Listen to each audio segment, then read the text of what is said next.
নমস্কার বন্ধুরা, জ্যোৎস্নার রীতিকথায় একটি নতুন পর্বে তোমাদের সকলকে স্বাগত জানাই। বন্ধুরা, আজ থেকে আমাবুচি শুরু হয়ে যাচ্ছে। সাধারণত বিধবা নারী, তন্ত্রসাধক, ব্রহ্মচারী এবং সাধু সন্ন্যাসীরাই এই তিথি পালন করে থাকে। তবে যদিও কিছু মানুষ এই ব্রত পালন করে না, ব্রত না পালন করলেও এমন কিছু খাবার আছে যেগুলো এই সময় খাওয়া উচিত। কোন সেই খাবার যা এই সময় খাওয়া উচিত তা আজকের পর্বে তোমরা জানতে পারবে এবং তার পাশাপাশি জানতে পারবে যে আমাবুচি কখন শুরু হচ্ছে, কখন শেষ হচ্ছে, তার পূর্ণাঙ্গ সময়সূচি। তাই বন্ধুরা, স্কিপ না করে পুরো পর্বটি দেখো। ভালো লাগলে অবশ্যই শেয়ার করে দেবে, লাইক করে দেবে এবং এরকম ভিডিও পাওয়ার জন্য পাশে বেল আইকনটি অবশ্যই প্রেস করে রাখবে। তাহলে চলো আজকের পর্বটি শুরু করা যাক। বন্ধুরা, আষাঢ়ের প্রথম বৃষ্টিতে পৃথিবীতে শুরু হয় এক আদিম উৎসব। সনাতন বিশ্বাসের মতে এই সময় ঋতুমতী হন মা ধরিত্রী মাতা। দেবীর এই রজস্বলা হওয়ায় দশককে আমাবুচি বলা হয়। লৌকিক আচারে কড়া বিধিনিষেধ মেনে আমাবুচি পালন করা হয়। সাধারণত বিধবা নারী, তন্ত্রসাধক, ব্রহ্মচারী, সাধু সন্ন্যাসীরাই এই তিথি পালন করে থাকে। তবে ব্রত পালন না করলেও কিছু নিয়ম আছে যা মানা উচিত। বিশেষত কিছু খাবার দাবার আছে যা খাওয়া উচিত এই সময়ে, যাতে দেবীর আশীর্বাদ লাভ করতে পারো এবং রোগ মুক্তি হতে পারো। বন্ধুরা, এই সময় অবশ্যই আম দুধ খাবে।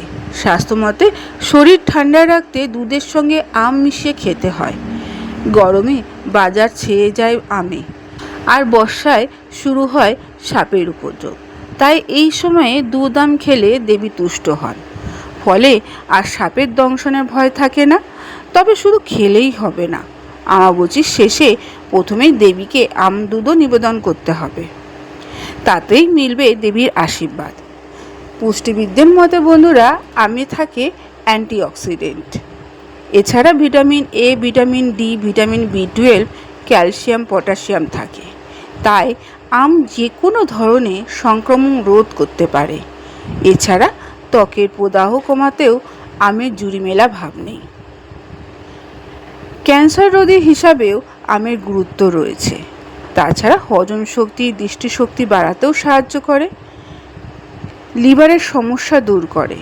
আম খাওয়ার ফলে কোলেস্টেরলও নিয়ন্ত্রণ থাকে। তাই অবশ্যই এই তিথিতে বা এই সময়ে আম দুধ খাওয়া উচিত। বন্ধুরা, এরপরে আমরা জানব যে আমাবুচি কখন লাগছে এবং কখন ছাড়ছে তার পূর্ণাঙ্গ সময়সূচি। বন্ধুরা, 2026 সালে অর্থাৎ বাংলার 1433 বঙ্গাব্দে আমাবুচি শুরু হচ্ছে আগামী 7ই আষাঢ় 1433 বঙ্গাব্দ 22শে জুন 2026 সোমবার রাত্রি 9:10 আমাবুচি প্রবৃত্তি হচ্ছে এবং 11ই আষাঢ় 1433 বঙ্গাব্দ ইংরাজি 26শে জুন 2026 শুক্রবার দিবা 9:33 গতে আমাবুচি নিবৃত্তি হচ্ছে। বন্ধুরা, আমাবুচি চলাকালীন কয়েকটি জিনিস তোমরা অবশ্যই করবে, যেমন দেবীর মূর্তি বা পট লাল কাপড় দিয়ে ঢেকে রাখবে। আমাবুচি শেষ হওয়ার পর দেবীর আসন পাল্টে স্নান করিয়ে পুজো করা উচিত। এই সময়ে গুরু পুজো করা উচিত বলে মনে করা হয়। আমাবুচিতে তুলসী গাছের গোড়ায় মাটি দিয়ে উঁচু করে রাখবে। আর যেগুলো একেবারেই করবে না তাদের মধ্যে উল্লেখ্য হলো বৃক্ষরোপণ, কৃষিকাজ করবে না, আবার শুভ কাজও করবে না। এইসব কাজ থেকে তোমরা বিরত থাকবে। মন্ত্র উচ্চারণ ছাড়াই পুজো করবে, ধূপ প্রদীপ জ্বালিয়ে পুজো করবে।